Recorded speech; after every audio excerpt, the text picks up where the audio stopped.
Harry Potter and the Chamber of Secrets, Chapter 8, The Deathday Party.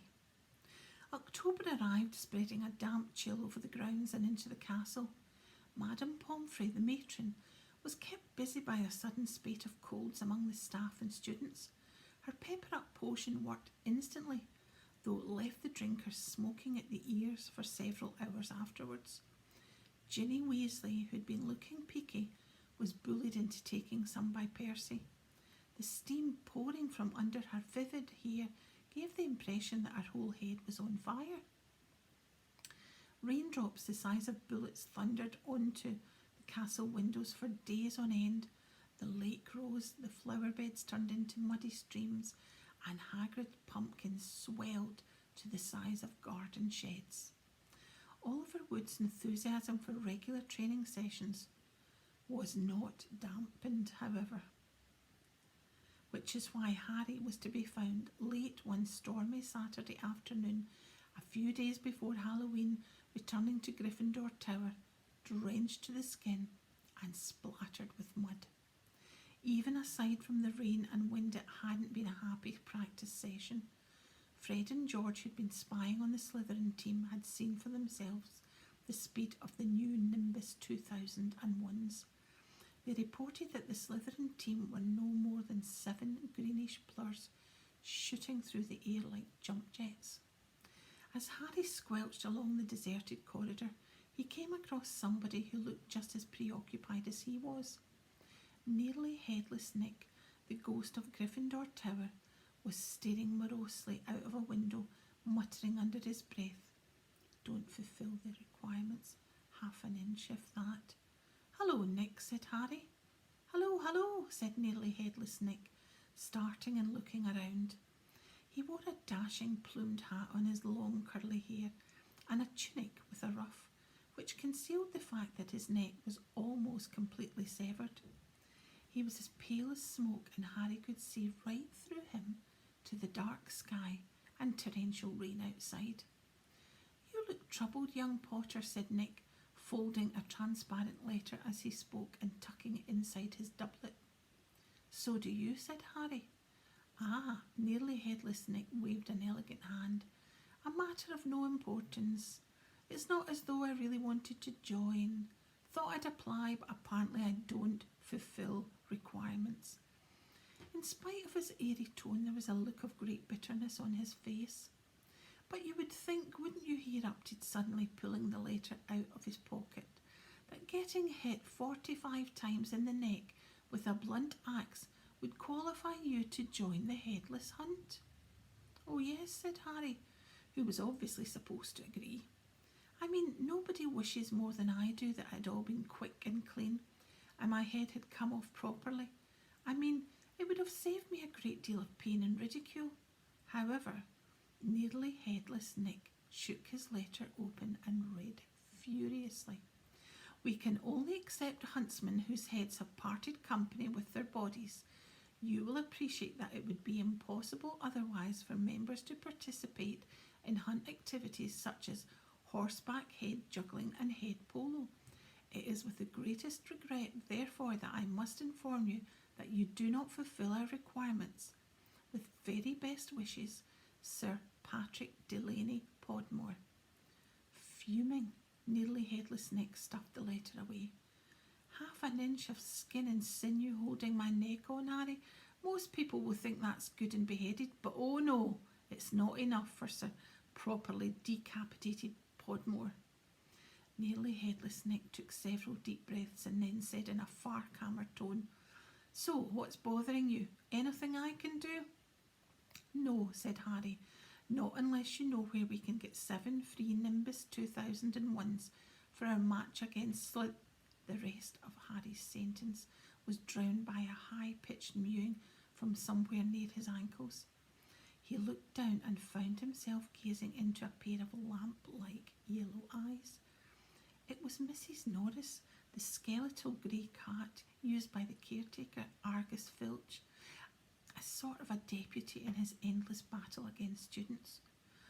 "You'd better get out of here, Harry," said Nick quickly. "Filch isn't in a good mood. He's got flu and some third years accidentally plastered frog brains all over the ceiling in Dungeon 5. He's been cleaning all morning, and if he sees you dripping mud all over the place... Right, said Harry, backing away from the accusing stare of Mrs. Norris, but not quickly enough. Drawn to the spot by the mysterious power that seemed to connect him with this foul cat, Angus Filch burst suddenly through a tapestry to Harry's right, wheezing and looking wildly about for the rule breaker. There was a thick tartan scarf around his head, and his nose was unusually purple. "Filth!" he shouted, his jowls a-quiver, his eyes popping alarmingly as he pointed at the muddy puddle that had dripped from Harry's Quidditch robes. "Mess and muck everywhere. I've had enough of it. I'll tell you. Follow me, Potter." So Harry waved a gloomy goodbye to nearly headless Nick and followed Filch back downstairs, doubling the number of muddy footprints on the floor. Harry had never been inside Filch's office before. It was a place most students avoided. The room was dingy and windowless, lit by a single oil lamp dangling from this low ceiling. A faint smell of fried fish lingered about the place. Wooden filing cabinets stood around the walls from their labels. Harry could see they contained details of every pupil Filch had ever punished. Fred and George Weasley had an entire drawer to themselves. A highly polished collection of chains and manacles hung on the wall behind Filch's desk. It was common knowledge that he was always begging Dumbledore to let him suspend students by their ankles from the ceiling. Filch grabbed a quill from a pot on his desk and began shuffling around, looking for parchment. "Dung," he muttered furiously. "Great sizzling dragon bogies. Frog brains, rat intestines. I've had enough. Make an example. Where's the form? Yes." He retrieved a large roll of parchment from his desk drawer and stretched it out in front of him, dripping his long black quill into the ink pot. "Name? Harry Potter. Crime?" "It was only a bit of mud," said Harry. "It was only a bit of mud to you, boy, but to me it's an extra hour scrubbing," shouted Filch, a drip shivering unpleasantly at the end of his bulbous nose. "Crime, befouling the castle. Suggested sentence?" Dabbing at his streaming nose, Filch squinted unpleasantly at Harry, who waited with bated breath for his sentence to fall. But as Filch lowered his quill, there was a great bang on the ceiling of the office, which made the oil lamp rattle. "Peeves!" Filch roared, flinging down his quill in a transport of rage. "I'll have you this time, I'll have you!" And without a backwards glance at Harry, Filch ran flat-footed from the office, Mrs. Norris streaking alongside him. Peeves was the school poltergeist, a grinning airborne menace who lived to cause havoc and distress. Harry didn't much like Peeves, but couldn't help feeling grateful for his timing. Hopefully, whatever Peeves had done, and it sounded as though he'd wrecked something very big this time, would distract Filch from Harry. Thinking that he should probably wait for Filch to come back, Harry sank into a moth-eaten chair next to the desk. There was only one thing on it apart from his half-completed form: a large, glossy purple envelope with silver lettering on the front. With a quick glance at the door to check that Filch wasn't on his way back, Harry picked up the envelope and read, "Quick Spell, a correspondence course in beginner's magic." Intrigued, Harry flicked the envelope open and pulled out the sheaf of parchment inside. More curly silver writing on the front page said, "Feel out of step in the world of modern magic?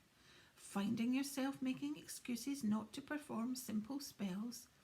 Ever been taunted for your woeful wand work? There is an answer. Quick Spell is an all-new, fail-safe, quick result, easy learn course. Hundreds of witches and wizards have benefited from the Quick Spell method." Madam Z. Nettles of Popsham writes, "I had no memory for incantations and my potions were a family joke. Now, after a Quick Spell course, I am the centre of attention at parties and friends beg for the recipe of my scintillating Revelation solution. Warlock DJ Prod of Didsbury said, "My wife used to sneer at my feeble charms, but 1 month into your fabulous quick spell course, I succeeded in turning her into a yak. Thank you, quick spell." Fascinated, Harry thumbed through the rest of the envelope's contents. Why on earth did Filch want a quick spell course? Did this mean he wasn't a proper wizard? Harry was just reading Lesson 1, Holding Your Wand, Some Useful Tips, when shuffling footsteps outside told him Filch was coming back. Stuffing the parchment back into the envelope, Harry threw it back onto the desk just as the door opened. Filch was looking triumphant. "That vanishing cabinet was extremely valuable," he was saying gleefully to Mrs. Norris. "We'll have Peeves out this time, my sweet." His eyes fell on Harry and then darted to the quick spell envelope, which Harry realised too late was lying 2 feet away from where it had started. Filch's pasty face went brick red. Harry braced himself for a tidal wave of fury. Filch hobbled across to his desk, snatched up the envelope and threw it into a drawer. "Have you? Did you read?" he spluttered. "No," Harry lied quickly. Filch's knobbly hands were twisting together. "If I thought you'd read my private, not that it's mine, for a friend, be that as it may, however..."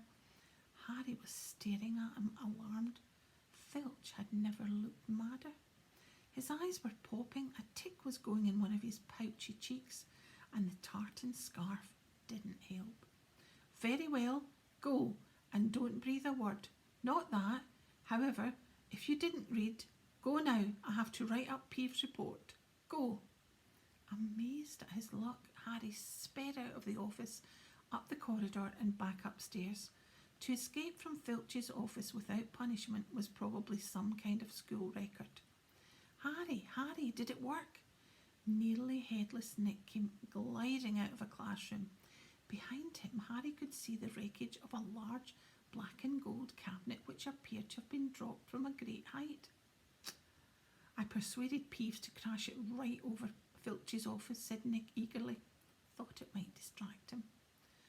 "Was that you?" said Harry gratefully. "Yeah, it worked. I didn't even get detention. Thanks, Nick." They set up off the corridor together. Nearly headless Nick, Harry noticed, was still holding Sir Patrick's rejection letter. "I wish there was something I could do for you about the headless hunt," Harry said. Nearly headless Nick stopped in his tracks and Harry walked right through him. He wished he hadn't. It was like stepping through an icy shower. "But there is something you could do for me," said Nick excitedly. "Harry, would I be asking too much? But no, you wouldn't want." "What is it?" said Harry. "Well, this Halloween will be my 500th death day," said nearly headless Nick, drawing himself up and looking dignified. "Oh," said Harry, not sure whether he should look happy or sorry about this. "Right. I'm holding a party down in one of the roomier dungeons. Friends will be coming from all over the country. It would be such an honour if you would attend. Mr. Weasley and Miss Granger would be most welcome too, of course, but I dare say you'd rather go to the school feast." He watched Harry on tenterhooks. "No," said Harry quickly. "I'll come." "My dear boy, Harry Potter at my Deathday Party," and he hesitated, looking excited. "Do you think you could possibly mention to Sir Patrick how very frightening and impressive you find me?" Of course," said Harry. Nearly headless Nick beamed at him. "A Deathday Party," said Hermione keenly, when Harry had changed at last and joined her and Ron in the common room. "I bet there aren't many living people who can say they've been to one of those. It'll be fascinating." "Why would anyone want to celebrate the day they died?" said Ron, who was halfway through his potions homework and grumpy. "Sounds dead depressing to me." Rain was still lashing the windows, which were now inky black, but inside all looked bright and cheerful. The firelight glowed over the countless squashy armchairs where people sat reading, talking, doing homework, Or in the case of Fred and George Weasley, trying to find out what would happen if you fed a filibuster firework to a salamander. Fred had rescued the brilliant orange fire-dwelling lizard from the care of magical creatures class, and it was now smouldering gently on a table, surrounded by a knot of curious people. Harry was on the point of telling Ron and Hermione about Filch and the quick spell course when the salamander suddenly whizzed into the air, emitting loud sparks and bangs as it whirled wildly around the room. The sight of Percy bellowing himself hoarse at Fred and George, the spectacular display of tangerine stars showering from the salamander's mouth, and its escape into the fire with accompanying explosions, drove both Filch and the quick spell envelope from Harry's mind. By the time Halloween arrived, Harry was regretting his rash promise to go to the Deathday Party. The rest of the school were happily anticipating their Halloween feast. The Great Hall had been decorated with the usual live bats. Hagrid's vast pumpkins had been carved into lanterns, large enough for 3 men to sit in, and there were rumours that Dumbledore had booked a troupe of dancing skeletons for the entertainment. A promise is a promise, Hermione reminded Harry bossily. You said you'd go to the Deathday Party. So, at 7 o'clock, Harry, Ron and Hermione walked straight past the doorway to the packed Great Hall, which was glittering invitingly with gold plates and candles, and directed their steps instead towards the dungeons. The passageway leading to Nearly Headless Nick's party had been lined with candles too. Although the effect was far from cheerful, these were the long, thin, jet black tapers, all burning bright blue, casting a dim, ghostly light even over their own living faces. The temperature dropped with every step they took. As Harry shivered and drew his robes tightly around him, he heard what sounded like 1,000 fingernails scraping an enormous blackboard. Is that supposed to be music? Ron whispered. They turned a corner and saw Nearly Headless Nick standing at a doorway hung with black velvet drapes. My dear friends, he said mournfully, welcome, welcome, so pleased you could come. He swept off his plumed hat and bowed them inside. It was an incredible sight. The dungeon was full of hundreds of pearly white translucent people, mostly drifting around a crowded dance floor, waltzing to the dreadful quavering sound of 30 musical saws, played by an orchestra on a dark draped platform. A chandelier overhead blazed midnight blue with 1,000 more black candles. Their breath rose in a mist before them. It was like stepping into a freezer. Shall we have a look around? Harry suggested, wanting to warm up his feet. Careful not to walk through anyone, said Ron nervously, and they set off around the edge of the dance floor. They passed a group of gloomy nuns, a ragged man wearing chains, and the fat friar, a cheerful Hufflepuff ghost, who was talking to a knight with an arrow sticking out of his forehead. Harry wasn't surprised to see that the bloody Baron, a gaunt, staring Slytherin ghost covered in silver bloodstains, was being given a wide berth by the other ghosts. Oh no, said Hermione, stopping abruptly. Turn back, I don't want to talk to Moaning Myrtle. Who? Said Harry as they backtracked quickly. She haunts the girls' toilets on the first floor, said Hermione. She haunts a toilet? Yes, it's been out of order all year because she keeps having tantrums and flooding the place. I never went in anyway if I could avoid it. It's awfully trying to go to the loo with her wailing at you. Look, food, said Ron. On the other side of the dungeon was a long table also covered in black velvet. They approached eagerly, but the next moment had stopped in their tracks, horrified. The smell was quite disgusting. Large rotten fish were laid on handsome silver platters. Cakes, burned charcoal black, were heaped on salvers. There was a great maggoty haggis, a slab of cheese covered in furry green mould, and in pride of place, an enormous grey cake in the shape of a tombstone with tar-like icing forming the words. Sir Nicholas de Mimsey Porpington died 31st of October 1492. Harry watched amazed as a portly ghost approached the table, crouched low and walked through it, his mouth held wide so that it passed through one of the stinking salmon. Can you taste it if you walk through it? Harry asked him. Almost, said the ghost sadly, and he drifted away. I expect they've let it rot to give it a stronger flavour, said Hermione knowledgeably, pinching her nose and leaning closer to look at the putrid haggis. Can we move? I feel sick, said Ron. They had barely turned around, however, when a little man swooped suddenly from under the table and came to a halt in mid-air before them. Hello, Peeves, said Harry cautiously. Unlike the ghosts around them, Peeves the poltergeist was the very reverse of pale and transparent. He was wearing a bright orange party hat, a revolving bow tie and a broad grin on his wide, wicked face. Nibbles, he said sweetly, offering them a bowl of peanuts covered in fungus. No thanks, said Hermione.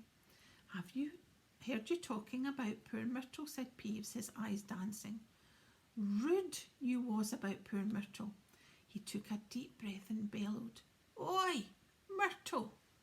Oh no, Peeves, don't tell her what I said. She'll be really upset, Hermione whispered frantically. I didn't mean it. I don't mind her. Oh, hello, Myrtle. The ghost of a girl had glided over. She had the glummest face Harry had ever seen, half hidden behind lank hair and thick, pearly spectacles. What? She said sulkily. How are you, Myrtle? Said Hermione in a falsely bright voice. It's nice to see you out of the toilet. Myrtle sniffed. Miss Granger was just talking about you, said Peeves slyly in Myrtle's ear. Just saying how nice you look tonight, said Hermione, glaring at Peeves. Myrtle eyed Hermione suspiciously. You're making fun of me, she said, silver tears welling rapidly in her small see-through eyes.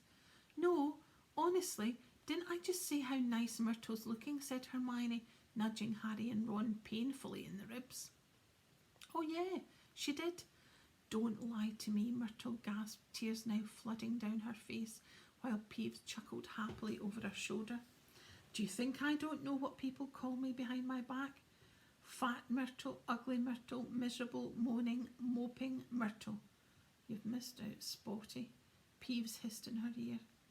Moaning Myrtle burst into anguished sobs and fled from the dungeon. Peeves shot after her, pelting her with mouldy peanuts, yelling, Spotty, Spotty. Oh dear, said Hermione sadly. Nearly headless Nick was now drifted towards them through the crowd.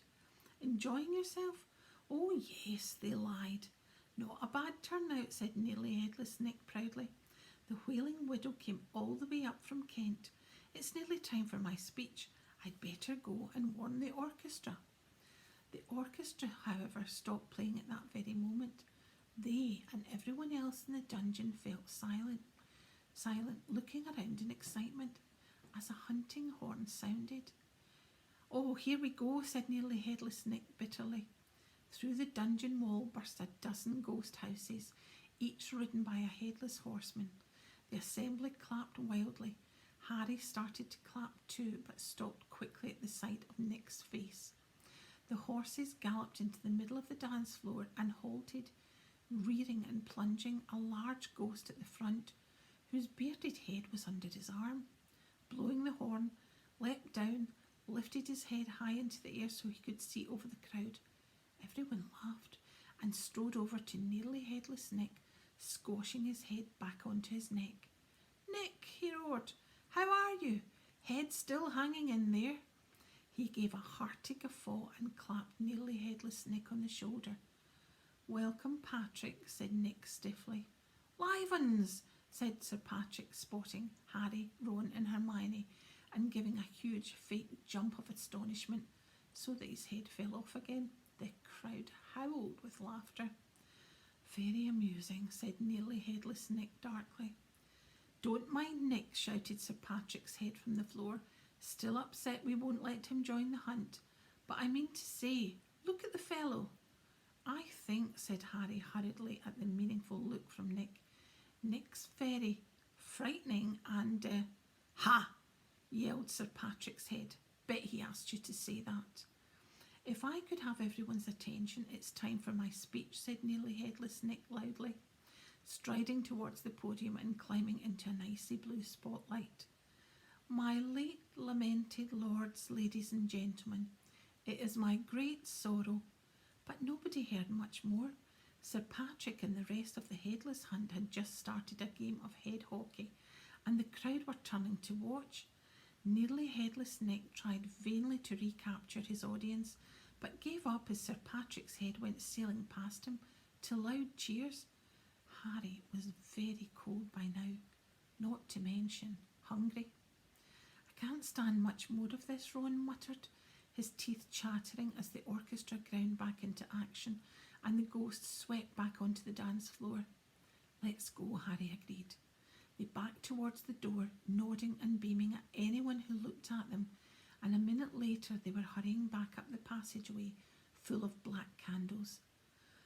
Pudding might not be finished yet, said Ron hopefully, leading the way towards the steps at the entrance hall. And then Harry heard it. Rip, tear, kill. It was the same voice, the same cold, murderous voice he'd heard in Lockhart's office. He stumbled to a halt, clutching at the stone wall, listening with all his might, looking around, squinting up and down the dimly lit passageway. Harry, what are you? It's that voice again. Shut up a minute. So hungry for so long. Listen, said Harry urgently, and Ron and Hermione froze watching him. Kill.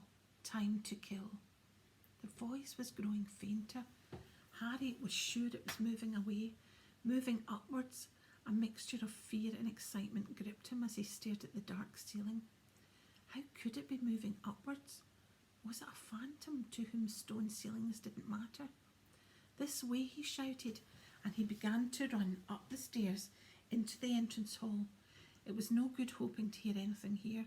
The babble of talk from the Halloween feast was echoing out of the great hall. Harry sprinted up the marble staircase to the first floor, Ron and Hermione clattering behind him. Harry, what are we? Shh! Harry strained his ears. Distinctly from the floor above, and growing fainter still, he heard the voice. I smell blood. I smell blood. His stomach lurched. It's going to kill someone, he shouted, and ignoring Ron and Hermione's bewildered faces, he ran up the next flight of steps, 3 at a time, trying to listen over his own pounding footsteps. Harry hurtled around the whole of the second floor, Ron and Hermione panting behind him, not stopping until they turned a corner into the last deserted passage. Harry, what was all that about? Said Ron, wiping sweat off his face. I couldn't hear anything, but Hermione gave a sudden gasp, pointing down the corridor. Look! Something was shining on the wall ahead. They approached slowly, squinting through the darkness. Foot-high words had been daubed on the wall between the 2 windows, shimmering in the light cast by the flaming torches. The Chamber of Secrets has been opened. Enemies of the air, beware. What's that thing hanging underneath? Said Ron, a slight quiver in his voice. As they edged nearer, Harry almost slipped over. There was a large puddle of water on the floor. Ron and Hermione grabbed him and they inched towards the message, eyes fixed on a dark shadow beneath it. All 3 of them realised what it was at once and leapt backwards with a splash. Mrs. Norris, the caretaker's cat, was hanging by her tail from the torch bracket. She was stiff as a board, her eyes wide and staring. For a few seconds they didn't move. Then Ron said, Let's get out of here. Shouldn't we try and help? Harry began awkwardly. Trust me, said Ron. We don't want to be found here. But it was too late. A rumble, as though of distant thunder, told them that the feast had just ended. From either end of the corridor where they stood came the sound of hundreds of feet climbing the stairs, and the loud, happy talk of well-fed people. Next moment, students were crashing into the passage from both ends. The chatter, the bustle, the noise died suddenly as people in front spotted the hanging cat. Harry, Ron and Hermione stood alone in the middle of the corridor as silence fell among the mass of students pressing forward to see the grisly sight. Then someone shouted through the quiet, "Enemies of the air, beware! You'll be next, mudbloods!" It was Draco Malfoy. He had pushed to the front of the crowd, his cold eyes alive, his usually bloodless face flushed as he grinned at the sight of the hanging immobile.